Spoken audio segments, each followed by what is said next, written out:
Library at the University of Tennessee. The text panel for the exhibit asks viewers, do you believe in centaurs? The ancient Greek myth of the centaur, half human, half horse, that inhabited the forests of Thessaly represents a potent combination of human intelligence and animal desires. The centaur becomes even more loaded when it's presented as real. The exhibition has been a resource for student projects and subjects ranging from classics to vertebrate anatomy, and has been cited in several books, including Lawrence Weschler's 1996 Pulitzer Prize nominated book about the Museum of Jurassic Technology. Originally created by Willers, a professor of biology at the University of Wisconsin-Oshkosh, the display used a human study skeleton and a Shetland pony to create a centaur burial with various ceramic artifacts that even included fake centurion writing. Here is a photo of the display when I picked it up in Wisconsin. To adapt it for the library, I collaborated with Bob Cothran, a scene designer from the Clarence Brown Theater, in the creation of a showcase that included trompe-l'oeil wood end panels and a faux marble base that you can see in this slide. On the back of the showcase is a screen-printed text panel in which the specimen is described as, quote, one of 3 centaur burials discovered in 1980 by the Archaeological Society of Argos Ostristiko, 8 kilometers northeast of Volos, Greece. In the spring of 2023, a committee was formed to address concerns about the source of the human skeletal remains. If they were Native American, the exhibit could violate the Native American Graves Protection and Repatriation Act, known as NAGPRA.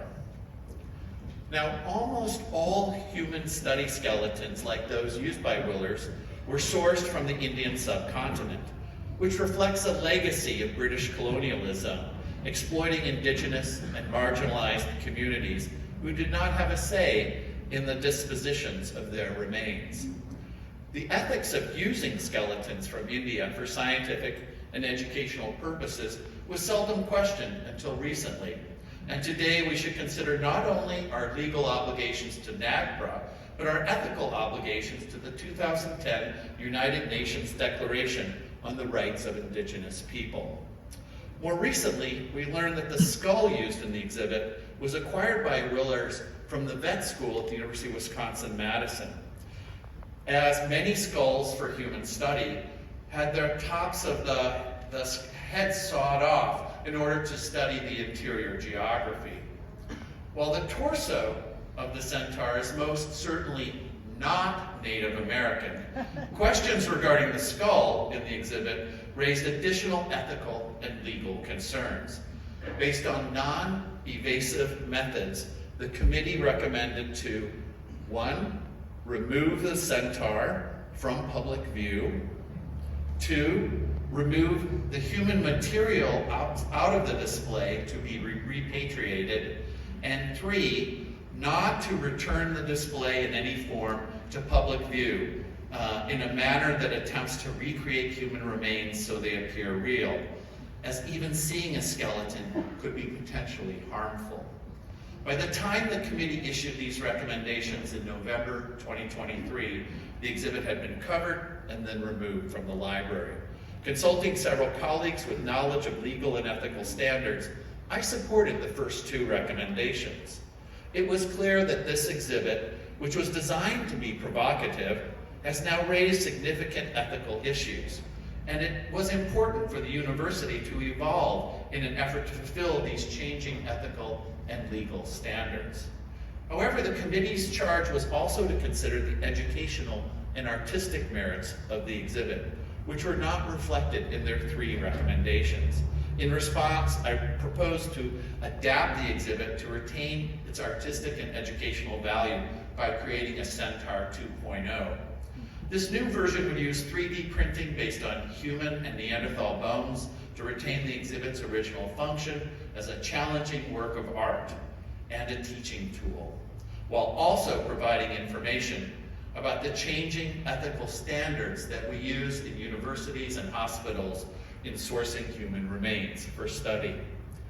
In an effort to gain more information about the origin of the skeleton, UT contacted the University of Wisconsin-Oshkosh, and a meeting was held with representatives from 25 Wisconsin Native nations.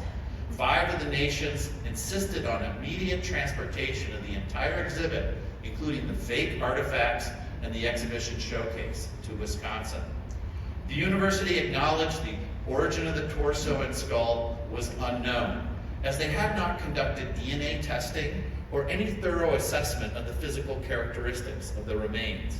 Rather than confirming they were Native American, they sent the entire exhibit to Wisconsin for repatriation.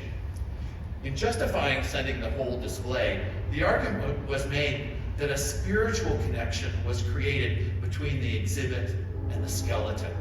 While this idea may reflect the power of art, it is not one that has legal or scientific merit. The exhibit was transported to Wisconsin this past August, and its future will most likely remain unknown. Despite this, the Wikipedia page for the Hodges Library still features a photo of the Centaur, and the exhibit lives on through many publications and websites. Thank you.